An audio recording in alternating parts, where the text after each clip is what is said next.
looks like one of those scenes of an old building being purposely dynamited and blown up. Anybody who's ever watched a building being demolished on purpose knows that if you're going to do this, you have to get at the under-infrastructure of a building and bring it down. The way the structure is collapsing, this was the result of something that was planned. It's not accidental that the first tower just happened to collapse and then the second tower just happened to collapse in exactly the same way. How they accomplished this, we don't know. The building collapsed to dust. You don't find a desk. You don't find a chair. You don't find a telephone, a computer. The biggest piece of a telephone I found was half of the keypad, and it was about this big. What happened to the concrete? Was pulverized. River to river, there was dust powder 2-3 inches thick. The concrete was just pulverized. Reminiscent of those pictures we've all seen too much on television before, when a building was deliberately destroyed by well-placed dynamite to knock it down. If it had detonated, to take down a building. Boom, boom, boom, boom, boom. I heard a second explosion. There was a heavy-duty explosion. Then there was secondary explosions and then subsequent collapses. Explosion blew and it knocked everybody over. To me, it sounded like an explosion. It sounded like gunfire. Bang, bang, bang, bang, bang. And then all of a sudden, 3 big explosions. We heard a big explosion coming down. And then the entire top of the building just blew up. We saw some kind of explosion. By the force of the explosions. Big explosion. Blew us back up to the 8th floor. Then we get to the lobby. This is a big explosion. The lobby for Brazil, a bomb had exploded there. A huge explosion now, raining debris. It's been a huge explosion. Huge explosion that we all heard and felt. We just witnessed some kind of follow-up explosion. We heard a very loud blast, an explosion. And a secondary explosion at Tower 1 camp. That is another bomb going off. He thinks that there were actually devices that were planted in the building. Planted in the building.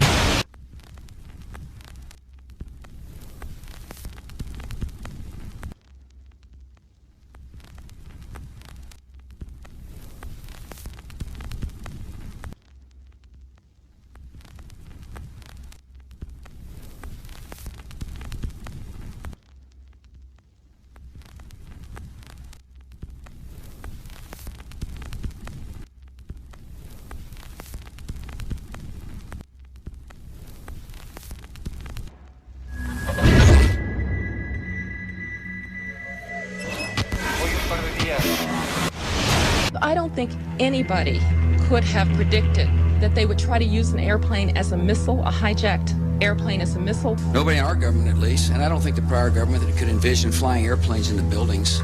No specific threat involving really domestic operation or involving what happened, obviously, the city's airliner and so. There were no warning signs that I'm aware of. USA Today reports that in the 2 years before the attacks on September the 11th, NORAD conducted exercises using hijacked airliners as weapons.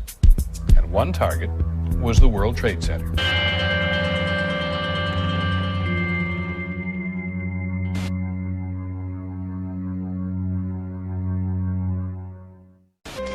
In confidential documents from the Philippines obtained by CNN, the plan was clear. He will board any American commercial aircraft, control its cockpit, and dive it at the CIA headquarters. Other buildings targeted the Pentagon and the World Trade Center. Security and counterterrorism was blinking red, in the words of George Tenet, that the warnings of an imminent attack were so severe that something dramatic should have been done. It was unparalleled. Instead, our president went on a month-long vacation.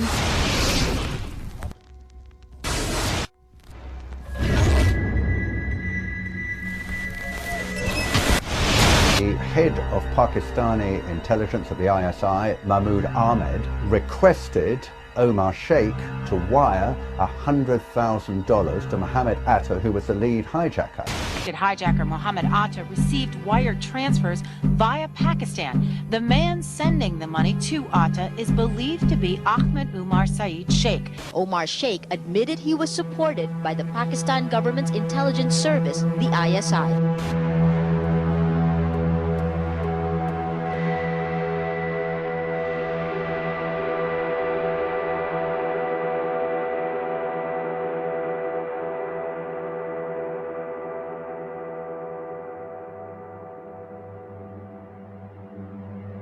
although we are told that 4 or 5 of the alleged hijackers were on each of the flights. If so, their names should have been on the flight manifests.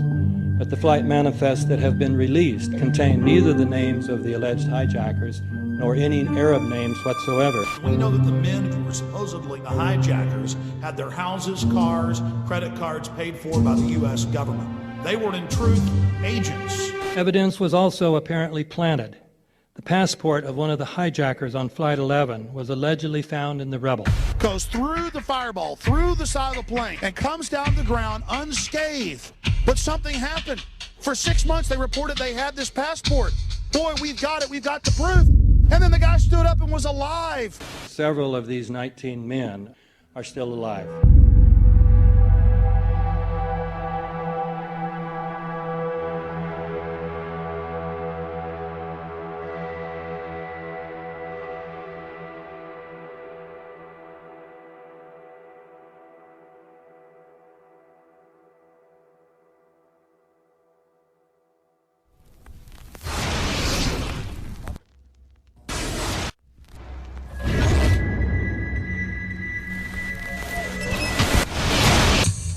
Of course we're after Saddam Hussein, bin Laden. He's January 2001, the Bush administration orders the FBI and intelligence agencies to back off investigations involving the bin Laden family, including 2 of Osama bin Laden's relatives, who were living, guess where, in Falls Church, Virginia, right next to CIA headquarters. When he was already America's most wanted criminal, he reportedly spent 2 weeks in the American hospital in Dubai, was treated by an American doctor, and visited by the local CIA agent.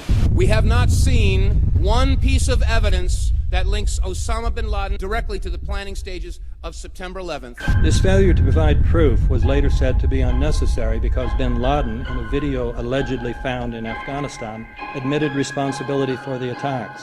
This confession is now widely cited as proof. But the man in this video has darker skin, fuller cheeks, and a broader nose than the Osama bin Laden of all other videos. We again seem to have planted evidence. In 1976, Osama's older brother Salim bin Laden hired a man in Texas by the name of Jim Bath to handle all the investments in the United States for the bin Laden family. Jim Bath also happens to be a personal, almost lifelong friend and former Air National Guard pilot with George W. Bush.